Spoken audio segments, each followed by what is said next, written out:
ఊరి రథయాత్ర కోసం మాట్లాడుకుందాం. ఎందుకంటే ఈ యాత్ర దేవుడు బయటికి రావడంతో మొదలవ్వదండి. దేవుడికి జ్వరం రావడంతో మొదలవుతుంది. అవునండి. రథం బయటికి రాకముందే దేవుడు 15 రోజుల పాటు కనిపించకుండా పోతాడంట. మనం ఈ వీడియోలో అవన్నీ కూడా తెలుసుకుందామండి. జై జగన్నాథ్. మొదటిగా స్నాన పూర్ణిమ. ప్రతి సంవత్సరం కూడా జ్యేష్ఠమాసం పౌర్ణమి రోజున జగన్నాథుడు, బలభద్రుడు, సుభద్రమ్మలను గర్భగుడి నుంచి బయటికి తీసుకొచ్చి 108 పవిత్ర కలశాలతో గంటల తరబడి వాళ్ళకి మహాస్నానం చేయిస్తారు. అందుకే దీన్ని స్నాన పూర్ణిమ అని కూడా అంటారు. ఆ 108 కలశాలలో నీళ్లు నార్మల్ వాటర్ కాదండి. అవి ఆ ఆలయ ప్రాంగణంలో ఉన్నటువంటి స్నాన వేడికువ అనే ఒక బావిల నుంచి తీస్తారు. ఈ బావి ఇయర్‌లో ఒక్కసారి మాత్రమే ఓపెన్ చేస్తారు. అది కూడా ఈ స్నాన పూర్ణిమ రోజే. తర్వాత జగన్నాథుడికి, బలభద్రుడికి హాతీ వేషం వేస్తారు. అంటే వాళ్ళని ఏనుగులా తయారు చేస్తారు. ఈ రూపాన్ని మీరు సంవత్సరంలో ఒక్కసారి మాత్రమే చూడగలరు. అది కూడా ఈ స్నాన పూర్ణిమ రోజే. అంటే ఇంకొక ట్విస్ట్ ఏంటంటే, వాళ్ళకి స్నానం అంత భారీగా గంటల తరబడి చేయించినందుకు స్వామివారికి జ్వరం వస్తుందంట. ఇది ఫస్ట్ టైమ్ విన్న వారికి షాకింగ్‌గా అనిపించవచ్చు. దేవుడికి జ్వరం ఏంటి అని. కానీ అక్కడ జరిగేది అదే అంట. ఆ జ్వరం వచ్చాక స్వామివారిని అనుసర్గర్ అనే ఒక ప్రత్యేక గదిలో తీసుకువెళ్తారు. ఆ గదిలో ఆయన్ని 15 రోజుల పాటు పూర్తిగా క్వారంటైన్‌లో పెట్టినట్టు ఉంచుతారంట. ఆ 15 రోజుల పాటు గర్భగుడి తలుపులు మూసే ఉంటాయి. అంటే ఎవరికీ దర్శనం ఉండదు. ఈవెన్ గంట కూడా మోగదంట. మరి జ్వరం వస్తే టాబ్లెట్లు ఉండాలి కదా! అంటే మెడిసిన్. ఆ 15 రోజుల పాటు దైతపతులు అనే ఒక ప్రత్యేక సేవకులకు మాత్రమే స్వామివారి గదిలోకి ఎంట్రీ ఉంటుందంట. వారిని స్వయంగా స్వామివారి కుటుంబ సభ్యులుగా భావిస్తారు. వాళ్ళు పండ్ల రసాలు, ఆయుర్వేద మూలికలు, కషాయాలు ఇవన్నీ తయారు చేసి స్వామివారికి సమర్పిస్తారంట. అంటే దేవుడికి ట్రీట్మెంట్ లాగా. ఎందుకంటే అక్కడ ప్రజలు దేవుడిని శిలగా చూడరు. జీవించే ఒక వ్యక్తిలా భావిస్తారు. అదే మన సాంప్రదాయం కూడా. ఇంకా ఆ 15 రోజుల పాటు కూడా పూర్తయ్యాక, రెస్ట్ అంతా పూర్తయ్యాక స్వామివారు కొత్తగా ప్రజల ముందుకు వస్తారు. ఆ మొదటి దర్శనాన్ని నవ యవ్వన దర్శనం అంటారు. అక్కడ సాంప్రదాయం ప్రకారం ఈరోజు స్వామివారు ఎంతో కొత్తగా, ఆకర్షితంగా కనిపిస్తారంట. అందుకే ఈ దర్శనం చాలా ప్రత్యేకం అండి. ఇయర్‌లో ఒక్కసారి జరుగుతుంది. తర్వాత స్టార్ట్ అవుతుంది రథయాత్ర. కానీ ఇక్కడ స్వామివారి రథం కదలక ముందే అక్కడ గుండీచా ఆలయాన్ని శుభ్రం చేస్తారంట. ఎందుకంటే రథయాత్రలో స్వామివారు ఆ గుండీచా ఆలయంకే వెళ్తారంట. ఆ ఆలయాన్ని ఎవరో టెంపుల్‌కి సంబంధించిన వాళ్ళు శుభ్రం చేయరంట. Common people సంప్రదిస్తారు. శుభ్రం చేస్తారంట. తర్వాత ఆ ప్రాంతపు గజపతి రాజు బంగారపు చీపురు తీసుకొచ్చి రథం ముందు ఊడుస్తారంట. ఒక కింగ్ రోడ్ ఊడుస్తాడంట. అంటే దేవుడి ముందు అందరూ సమానులే అని చూపించడానికి. దీన్నే చరాపహర అంటారు. ఇదంతా కూడా లక్షలాది జనాలు చూస్తుండగానే జరుగుతుందంట. ఈ రథాలు ఉంటాయి కదండీ! రథయాత్రలో ఉన్న రథాలు అవి మామూలు రథాలు కాదు. ఆ జగన్నాథుడి రథం మొత్తం నంది ఘోష్ అంటారండి. ఇది దాదాపు 45 అడుగుల ఎత్తు ఉంటుందంట. అంటే 4 అంతస్తుల బిల్డింగ్ అంత ఉంటుందంట. ప్రతి సంవత్సరం అదే యూజ్ చేయరండి. ఎవ్రీ ఇయర్ కొత్త కొత్త రథాన్ని యూజ్ చేస్తారంట. దాన్ని దాన్ని నిర్మించి యూజ్ చేస్తారనమాట. సో దాన్ని రథాన్ని లాగుతారు. సో రథాన్ని వీళ్ళే పట్టుకోవాలని లేదు. ఎవరైనా లాగొచ్చంట. ప్రజలందరూ పట్టుకొని లాగితేనే రథం స్టార్ట్ అవుతుందంట. అలా స్టార్ట్ అయినప్పుడు ప్రజలందరూ జై జగన్నాథ్, జై జగన్నాథ్ అని అరుస్తారంట. చూడడానికి కన్నుని చాలవంట. ప్రతి ఒక్కరికి గూస్ బంప్స్ వస్తాయంట. అలా రథం కదులుతున్నప్పుడు ఒక డివైన్ డ్రామా మొదలవుతుందంట. అదే పేరా పంచమి. అంటే యాత్ర మొదలైన 5వ రోజుకి లక్ష్మీదేవికి కోపం వస్తుందంట. నన్ను ఒక్కదాన్నే ఇక్కడ వదిలేసి అన్నయ్య తమ్ముడు చెల్లితో వెళ్ళిపోయావా అని. అప్పుడు స్థానిక సాంప్రదాయాల ప్రకారం లక్ష్మీదేవి వచ్చి జగన్నాథుడి రథంలోని ఒక ముక్కని విరగ్గొట్టేస్తుందంట.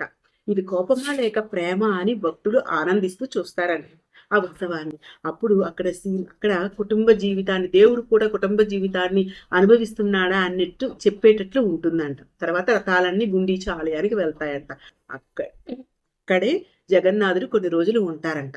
అక్కడ ఓన్లీ ఉండడమే కాదండి, పూరి ఆలయ సాంప్రదాయం ప్రకారం ఈ రోజుల్లో స్వామివారు ప్రజలందరికీ అత్యంత దగ్గరగా ఉంటారు అని.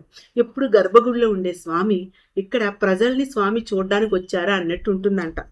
పూరి ఆలయం అనేది ఒక వైకుంఠం లాంటిది. గుండీచా ఆలయం లాంటిది, బృందావనం లాంటిది అనమాట.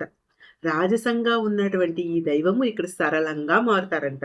వైభవం తగ్గి ఆత్మీయత పెరుగుతుందంట. ఇంకా ఆశ్చర్యకరమైన విషయం ఏంటంటే ఈ రోజున స్వామివారికి స్పెషల్గా కొన్ని డిఫరెంట్ డిషెస్ కూడా పెడతారంట. సాధారణ రోజులు ఇవేమీ ఉండవంట.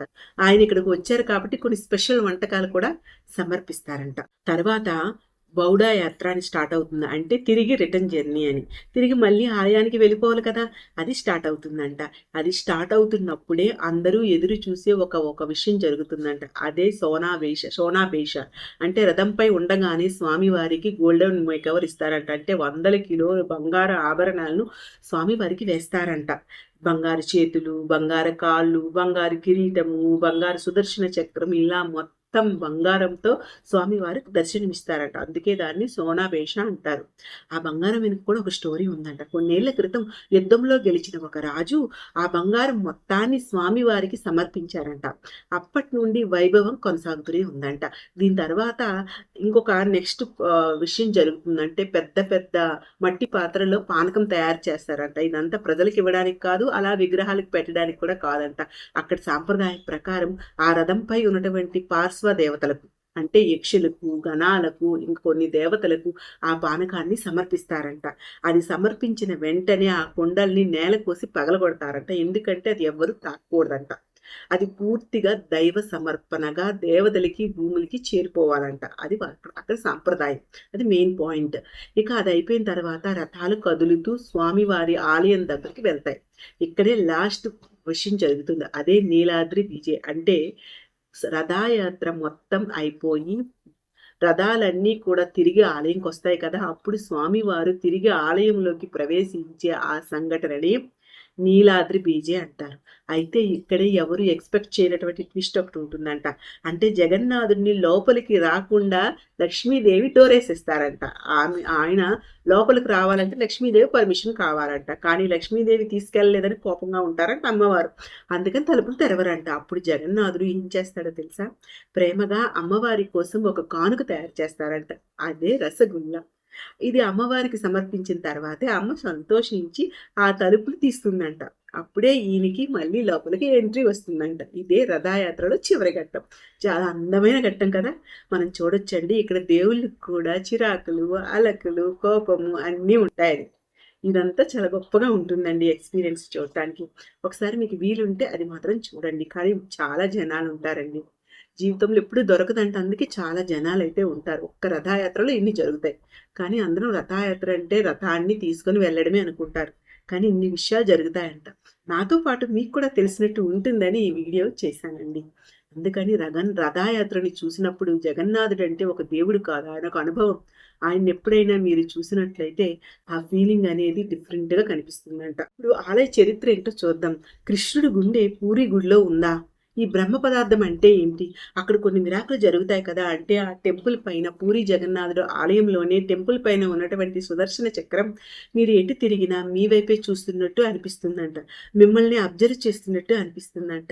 ఆ పైన ఎగిరే జెండా ఏదైతే ఉందో గాలికి ఆపోజిట్ డైరెక్షన్లో ఎగురుతూ ఉంటుందంట. ఇక పూరి జగన్నాథుడు మొత్తంలో మెయిన్ ఇంపార్టెంట్ పాయింట్ ఏదైనా ఉంది అంటే అక్కడ మహాప్రసాదం. అది ఒక్కసారి తింటే మీ జన్మ ధన్యమవుతుందంట. ఇందులో స్పెషల్ ఏమిటో తెలుసా? ఆ పూరి జగన్నాథ్ కిచెన్లో కుండల మీద కుండలు ఒకదాని మీద ఒకటి పేర్చి వండుతారు. ఇక్కడ మిరాకిల్ ఏంటంటే ఫస్ట్గా కిందది ఉడకదంట. పైనది ఉడికిన తర్వాత మాత్రమే కిందది ఉడుకుతుందంట. ఎప్పుడు చెప్పలేదు ఏంటి అని.